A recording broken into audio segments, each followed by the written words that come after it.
Il m'aime tellement, il m'aime tellement, il m'aime, Seigneur Jésus m'aime tellement, il m'aime tellement, il m'aime tellement, il m'aime, Seigneur Jésus m'aime tellement, il m'aime tellement, Yahweh m'aime tellement, il m'aime, Seigneur Jésus m'aime tellement, il m'aime tellement, il m'aime tellement, il m'aime, Seigneur Jésus m'aime tellement, il m'aime tellement, il m'aime tellement, il m'aime.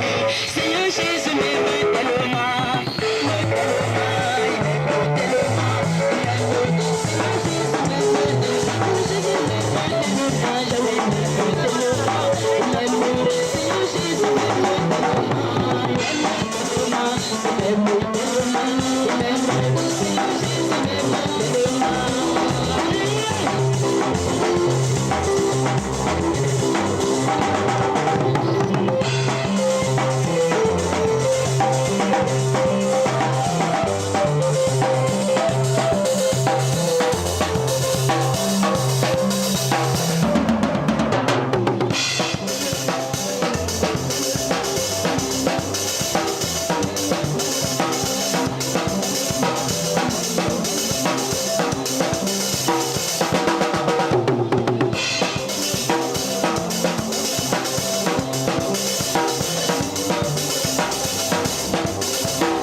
Vous te lever pour danser avec moi.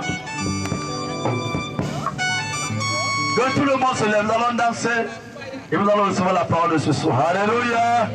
Amen.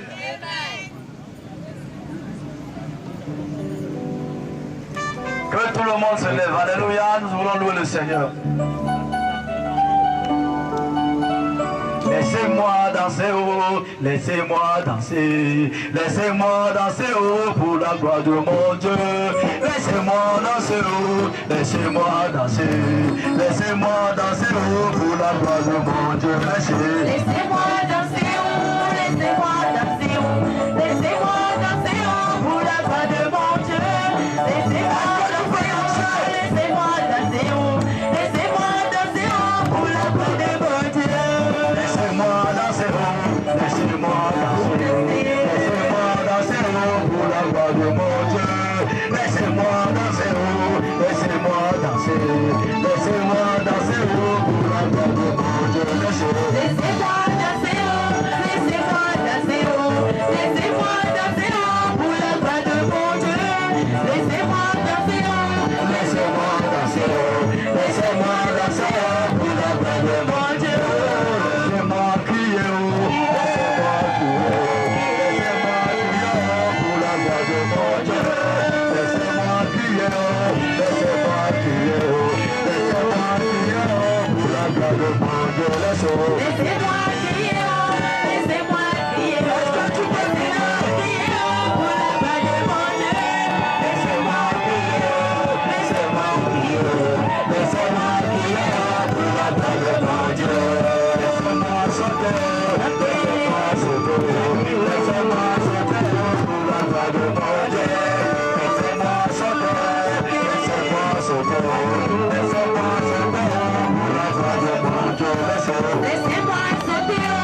sauter, laissez-moi sauter pour la gloire de mon Dieu. Laissez-moi sauter, sauter pour la gloire de mon Dieu. Sauter pour le terrain ce soir. Sauter, laissez-moi sauter, laissez-moi sauter pour la gloire de mon Dieu. Laissez-moi sauter, laissez-moi sauter pour la gloire de mon Dieu. Laissez-moi sauter, laissez-moi sauter, laissez-moi sauter pour la gloire de mon Dieu. Laissez-moi prier, laissez-moi Est-ce que tu vas crier pour Jésus ce soir?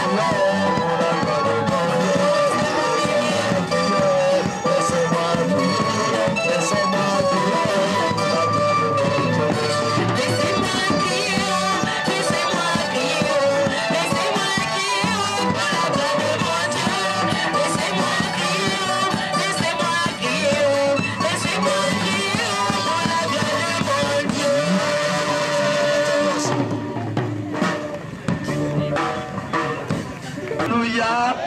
Et maintenant, il y a l'évangile de l'heure. Et dans son ministère, il y a des signes, il y a des prodiges, il y a des miracles. Alléluia. Et maintenant, je l'appelle le docteur de la parole. Alléluia. C'est un enseignant de la parole de Dieu. Et maintenant, sans plus tarder, sous vos acclamations, sous vos numéros, le docteur Julien Bicha, sous vos acclamations.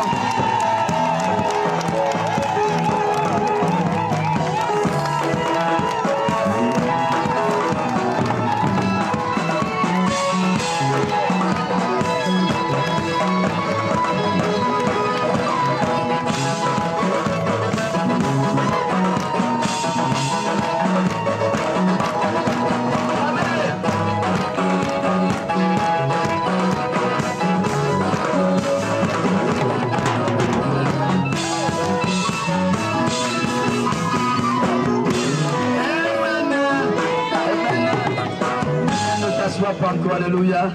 Amen. Alléluia. Est-ce que tout le monde est content ce soir? Je vous salue tous dans le nom précieux de Jésus-Christ de Nazareth. D'accord. On peut s'asseoir. Casser la femme, est-ce que ça va? Est-ce que là, est-ce que les gens de Casser la femme sont là? Juste levez la main, je veux vous voir. Ok, gloire à Dieu. Est-ce que vous pouvez acclamer pour vous-même? Ok, Jésus est merveilleux. Alors, je vais juste en bref vous faire mon témoignage. Pour ceux qui sont là, il y a beaucoup qui me connaissent. Ils ont vu mon enfance, comment j'ai grandi. Donc je n'ai rien à vous dire par rapport à mon origine, n'est-ce pas? Vous me connaissez tous, n'est-ce pas? Donc pendant mon séjour à Paris, j'ai traversé des moments très très difficiles, très difficiles, comme beaucoup parmi vous qui le traversent en ce moment. J'ai connu des épreuves dans ma vie, ça n'a pas toujours été facile. Et des moments, je croyais que je ne m'en sortirais jamais. Parce que tout était noir, tout était triste autour de moi. Et je suis même allé au-delà. Parce que vous devez savoir une chose, c'est que dans la vie, lorsqu'on n'a plus d'espoir, la mort devient comme un devoir. Vous n'avez qu'un seul objectif, c'est de mettre fin à votre vie. Parce que votre vie n'a plus de sens.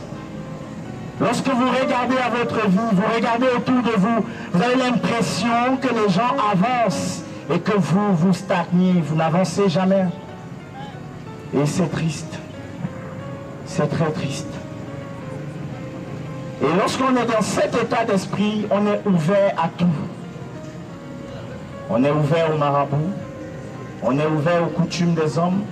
Pour les jeunes filles, on est prêt à vendre son corps pour avoir de l'argent. On est prêt à tout faire. La sorcellerie, j'en passe. Toutes ces choses parce qu'on se sent vide, on se sent coincé dans un temps. On a l'impression que la vie s'arrête là, on ne peut plus s'en sortir et on déploie nos propres forces pour s'en sortir. Mais j'ai quelque chose à te dire ce soir. C'est que tu n'es pas une erreur de la nature, non. Dis à ton voisin, je ne suis pas une erreur. Tu n'es pas une erreur de la nature, mais Dieu sait pourquoi tu es passé par là. Tu n'es pas une erreur de la nature. Je vais te rappeler ce soir que Dieu a dit dans sa parole, je connais le projet que j'ai formé pour toi. Projet de paix et non de malheur, pour te donner un avenir et de l'espérance. Parce que Dieu à tout homme veut donner un avenir. Que l'homme, dans son amour, dans sa gloire, il a donné à l'homme un pouvoir, il a donné à l'homme son esprit. La Bible dit, il prit de la poussière de la terre, il forma l'homme, et lorsqu'il a formé l'homme, il a soufflé dans ses narines un souffle de vie, et l'homme devient une âme vivante. Mais à cause du péché, l'homme est mort. L'homme va connaître la mort. Vous savez, aujourd'hui, le monde ne connaît qu'une seule mort, la mort physique. Mais en réalité, tel que tu es là, tu n'es pas corps, tu es esprit. Vous pouvez faire des exemples. Lorsque vous allez à un deuil, le corps est là, mais on dit de la personne qu'il est parti. Mais qu'est-ce qui est parti? C'est l'esprit. C'est ça le véritable toi. Ce que tu es, ce n'est pas ce corps, malheureusement, mais c'est l'esprit qui habite en toi. Et cet esprit-là, il est éternel. Il ne meurt jamais. Voilà pourquoi la Bible dit dans Hébreux 9, 27 qu'il est réservé aux hommes de mourir une seule fois, après quoi vient le jugement. Parce que chaque homme va passer devant le trône de Dieu pour être jugé. La vie que tu as, les moyens que tu as, la beauté que tu as, tel que tu es, tu n'as pas choisi d'être comme ça. Dieu te l'a emprunté et tu dois lui rendre compte. Même coup des grands, des mêmes, des malades, c'est à cause du péché. Le péché a atteint toutes les dimensions de la société. Même le monde soupire. La couche des serres, la couche des hommes est affectée à cause du péché. Les animaux se mangent à cause du péché. Aujourd'hui, l'homme est cannibale à cause du péché. Vous vous rendez compte dans quel monde nous sommes? Et Dieu, dans son amour, Dieu a toujours voulu gagner l'homme. Dieu a toujours voulu ramener l'homme à lui. Bien que l'homme dans le péché s'est éloigné de Dieu, s'est séparé de Dieu, mais Dieu dans son amour va toujours tendre la main à l'homme. Il va donner la loi. Il donnera la loi à l'homme, afin, n'est-ce pas, que l'homme puisse au travers de la loi essayer de restaurer sa moralité. Et lorsqu'il va appeler un homme qui vivait, n'est-ce pas, dans ce pays qu'on appelait la Mésopotamie, la Bible dit qu'il va appeler cet homme, il s'appelait Abraham, il va se révéler à Abraham dans le seul but de choisir de sa postérité celui-là qui portera sa loi au peuple.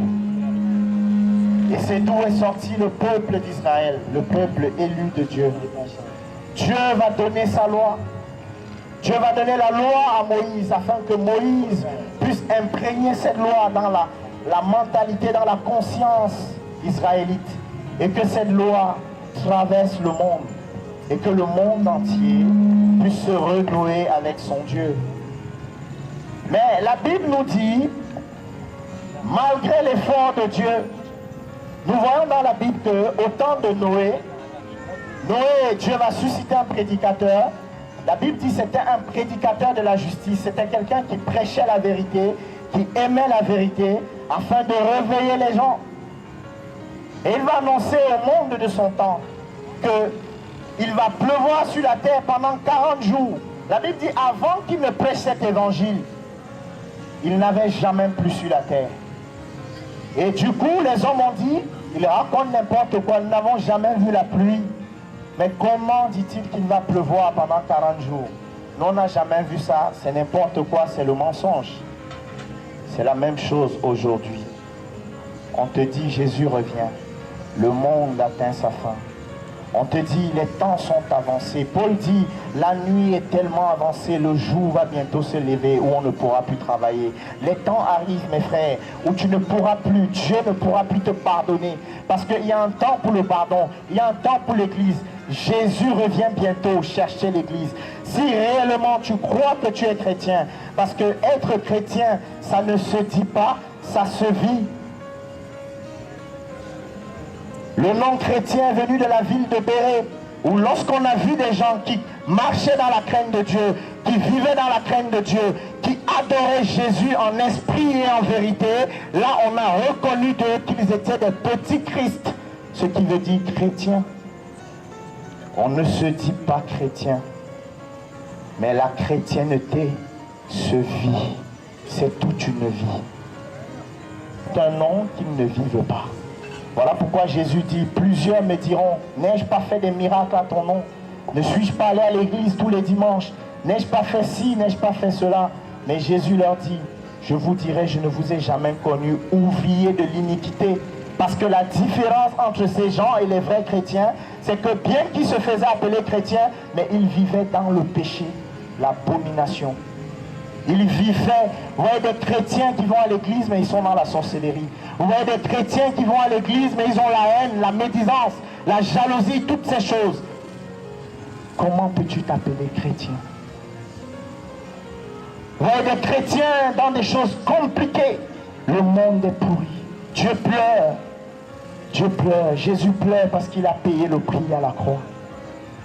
La Bible dit Dieu, dans cette situation, il a dit à Noé, je vais faire pleuvoir parce que le cœur, il dit, la pensée du cœur des hommes se tourne chaque jour vers le mal. On se lève le matin, au lieu de penser au bien, on pense comment on va jalouser, comment on va mettre des barrières à ses frères pour qu'ils n'avancent pas, comment on va créer des situations pour bloquer ci et là, comment on va manifester la jalousie, comment on va séparer des couples, comment on va faire des choses incroyables. Mais Dieu ne t'a pas donné cette nature. Je te dis la vérité, ce n'est pas ta nature. Dis à quelqu'un, ce n'est pas ma nature. Si tu es comme ça, ce n'est pas ta nature. Dérobé, égorgé et détruit. La finalité de ta vie, si tu continues à manifester cette nature, c'est que la fin sera la destruction. Mais la Bible dit Jésus qui est le Fils, qui est l'agneau de Dieu, le véritable, l'incomparable, l'incontestable. Il est venu pour te donner la vie, et la vie en abondance. Jésus ce soir, il est venu pour te donner la véritable vie. Quelles que soient tes richesses, quelle que soit ta beauté, tu verras que cela ne te procure pas la paix. La Bible dit, la vie d'un homme ne dépend pas de ses biens, ne se dépend pas de ses acquis, ne dépend pas de sa position. Peu importe ce que tu es, ta position et tout ça, mais ta vie dépend de ce que Dieu pense de toi. Ta vie ne dépend pas de ce que tu penses de toi, mais ta vie dépend de ce que Dieu pense de toi. Et j'ai bâti ma vie. J'ai fait beaucoup d'efforts pour d'autres. Ils ont essayé même de voyager. Ils ont essayé de construire, de faire des sociétés. Ils ont essayé de se marier, de s'organiser. Ils ont tout essayé. Mais chaque fois, c'était toujours des échecs. Qu'est-ce que tu n'as pas essayé? Qu'est-ce que tu n'as pas essayé? Fatigué, chargé par la déception, chargé, n'est-ce pas, par plein de choses dont tu n'oses même plus en parler. Des situations dans la vie, d'autres vont pour se protéger et ils se sentent captivés. La Bible dit chacun est esclave de ce qui a triomphé de lui. Si tu laisses la sorcellerie prendre le dessus sur toi, tu deviens son esclave. Tu ne vis que selon ses principes. Quand il te dit je veux un enfant, tu n'as pas le choix, tu as la peur. Peut-être je vais mourir et tu commets l'acte, n'est-ce pas? Mais Dieu ne veut pas ça. Alléluia. Dieu, il t'aime tellement. Le diable te trompe. Tout ce qu'il te raconte, il te trompe. Il te promet de l'argent, il te promet plein de choses. Pour des jeunes filles, vous allez avec des hommes qui vous promettent n'importe quoi. Et pourtant, Dieu est celui qui a instauré le mariage. Mais aujourd'hui, le mariage a perdu sa valeur. On se marie aujourd'hui, on divorce demain. Je l'ai connu, j'ai un témoignage par rapport à ça. On se marie aujourd'hui, demain on divorce. Quelle société! Le mariage est devenu un contrat. Et pourtant le mariage c'est une alliance. L'alliance est éternelle. Le contrat finit dans le temps. Mais aujourd'hui c'est des contrats, ce n'est plus des mariages. Parce qu'il y a 3 choses qui font un vrai mariage. La première chose, c'est la promesse, la parole. La deuxième chose, c'est le sang. Et la troisième chose, n'est-ce pas, c'est le cachet pour sceller ou l'anneau. Et la Bible nous dira, avant, n'est-ce pas, de connaître une femme, tu lui fais des avances, tu t'approches vers elle, tu essayes en termes, on va dire en français familial, on dit tu la dragues. Tu sors des paroles, des promesses. Et après ces promesses, Dieu suppose que cette femme doit être vierge. Et c'est là où intervient le sang, parce que le sang, n'est-ce pas, rend le mariage, donne au mariage un caractère sacré.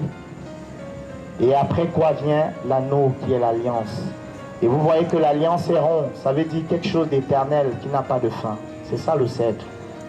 Mais aujourd'hui, le mariage est devenu, c'est bafoué. C'est-à-dire, on déshonore Dieu dans les foyers, des femmes qui ne respectent pas leur mari, des maris qui n'aiment pas leurs femmes.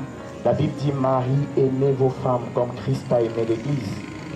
Et la Bible demande aux femmes de se soumettre à leur mari, ça va de pair. Si un mari n'aime pas sa femme, automatiquement la femme ne se verra pas soumise. C'est un réflexe, c'est la réalité biblique. Alléluia. Temps de Dieu. Le temps de Dieu. Ce soir, peut-être que tu es là et que lorsque tu regardes à ta vie, lorsque tu contournes la question, lorsque tu regardes, n'est-ce pas, à l'avancement de ta vie, tu vois comme un blocage. Je n'avance pas. Les choses sont bloquées. Comment faire? Tu as vu des marabouts.